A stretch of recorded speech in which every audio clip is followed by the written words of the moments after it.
Shane, why have the founders and the developers like yourself of carsales.com.au bought into Cracka wines? Well, firstly, I guess we're all entrepreneurs and we're founders and I guess early adopters of the internet.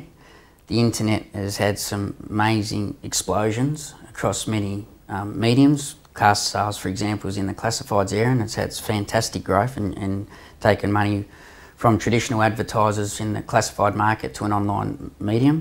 And wine's one of those opportunities where now retail, I think, is the next explosion. We've formulated a strategy that we think can work from a retail perspective, and wine's also something that's close to all our hearts, an industry that we want to support. And we believe there's opportunity there to not only stimulate wine sales, but also shift the buying habits of people from traditional business to an online environment. What percentage of the market do you think online wine sales are going to reach? Well, presently they're only at about 3%. Yeah. Our objective is to increase that significantly. That's why that's Well, what are we talking substantial about? business. We're talking about 20 or 30 or 40%? Yeah, absolutely. All of that's in our scope. And so our about forecast. 2016, where would you expect online wine sales to be? Of overall sales of wine, around the 25% mark. If you're right, that's not a good thing for Dan Murphy and Coles, is it? Well, it's not if they stay solely as traditional bricks and mortar businesses, probably not. I mean, it's a matter of whether they adapt to being an online environment as well, which is sometimes hard with the way they would operate business, sort of playing the game with one hand tied behind their back. So what is there about this Cracka operation that attracted you out of the car sales business? Well, firstly, with crackawines.com, what attracted me is I formulated the strategy with our other founder and CEO, Dean Taylor. And I'd worked a fair bit for the wine industry in the past, and he came, in a sense, from the wine industry. He had a big wine storage business. We looked at how the wine industry was being affected and how the monies that they were making that they could put back in R&D was being affected by the big retailers traditionally. We thought there was opportunity from an online perspective, both from retail and wine, and we thought we could build and develop a strategy that, very similar to car sales, gave, in a sense, an incorporation of the industry with the consumer, so the industry dealing direct with consumer and us facilitating that arrangement, rather than having many other parties touching the sort of parcel on the way. So we could, give value to consumers, one of those being price, but in many other fashions, whilst still making more money for the industry itself and supporting it. So Cracka's got an auction system. Yes. It's a reverse auction system. Correct. How does that work? There's two ways Cracka Wines sells its product. That's from the cellar door, which is direct from the cellar door to the consumer. And then there's our unique selling proposition, which is really the reverse auction system, which is really similar to a Dutch auction where the prices start at recommended retail price and then the price keeps dropping, and then you as a consumer choose to jump in whenever you see fit, and the product's cleared all generally within 15 to 20 minutes. Now, if you take too long to bid, you're going to miss out and the sales are going to go away from you.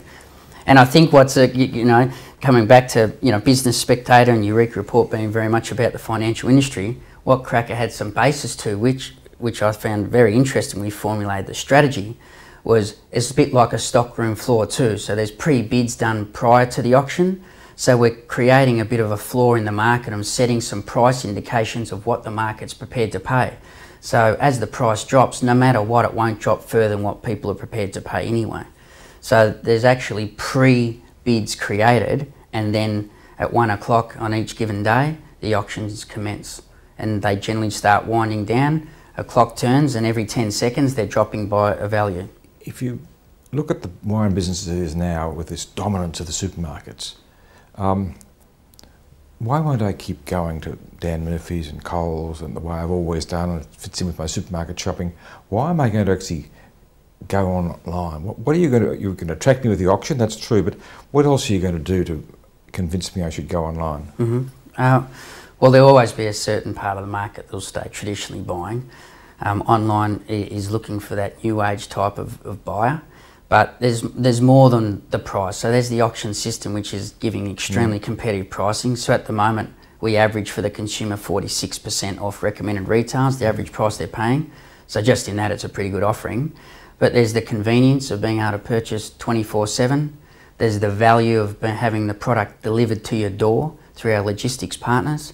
There's all the information on the website. We've at the moment got over 70,000 wine reviews presently on the site, and so educating the consumer of what wine to buy. Me. That's too many.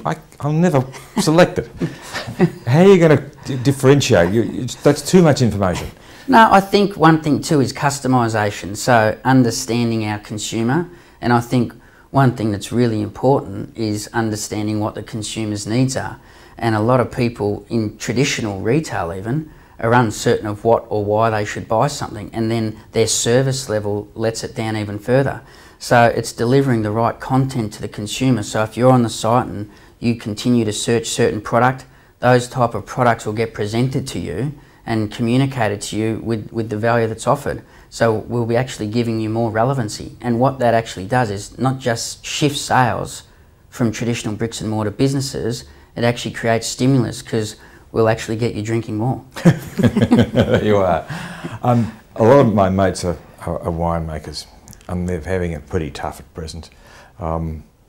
If they want to sell in the supermarkets, they don't get a lot for their wine. You know, it might be $5, $6, $7, maybe $10 if they're very lucky. Is part of your business driven by the fact that these winemakers want a different way, a more profitable way of selling the wine? Well, first of all, I think it's giving them an alternative channel, and hopefully that alternative channel can do two things. One, increase their sales, which is very important. Actually, three things. Two, give them reach. So where they may have been able to, as you say, some of your friends have got probably some great wineries, but they can only sell locally, maybe statewide. The odd one might get national.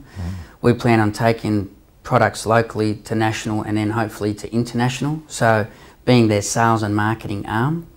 And also what we're doing for the wineries, we're bringing some power back and empowering them in that even with the auctions, they set the reserve price. So they deem what they're prepared to take as a minimum. So they're in some form of control. So there's two people in control of what sets the price on our side, and it's the industry, so the winery, as well as the consumer, because then the consumer also chooses what they're prepared to pay. So it's giving them direct contact in a sense with their consumers, and hopefully if they are finding it tough with some of the big retailers in their negotiations, they've got some alternative channels that they can use as a bargaining chip. Most of your wines appear to come from smaller or medium-sized wineries. Is that going to be always the case, or do you think one day you'll get the Penfolds and the big brands? Well, we sell Penfolds through the site now, but I think we'll take all brands, whether mainstream or small. Our job is to represent brands. We only put on quality wines though. So we taste every wine that goes onto our website. Do you really? Not myself personally, otherwise I wouldn't be able to do this interview. But we do. We have a team up in our offices who taste all the wines, and we have other industry experts who give us their reviews on the wines. We want quality wines on there. It doesn't have to be your full premium end. It's your mainstream wines at $10 to $35 market. But if we wouldn't drink it, we wouldn't sell it. So it's also about bringing back a bit of quality into the industry. It doesn't have to be the best quality, it's just mainstream quality. And that gives them the opportunity, new sales channels, and they can put more money back into R&D. How would you differentiate what you've done in car sales to what you can see likely to happen in the wine business? I think car sales is a fantastic business. You know, I need to put that on the record. I love car sales. I was a big part of it for 4 years, being their Chief Operating Officer, and I'm still a very big supporter of it and work with them all the time. That's a business though that's very much about a product that has low repetition of sale, whereas wines and retail products have continual repetition. At the moment, each member on our site is averaging about 6.5 cases of wine a year they're purchasing, so there's a lot more in frequency. So you can communicate and be also more customised, so we can understand you as an individual, in a sense, your tasting habits and what you choose to buy. So we can very much get close to the consumer.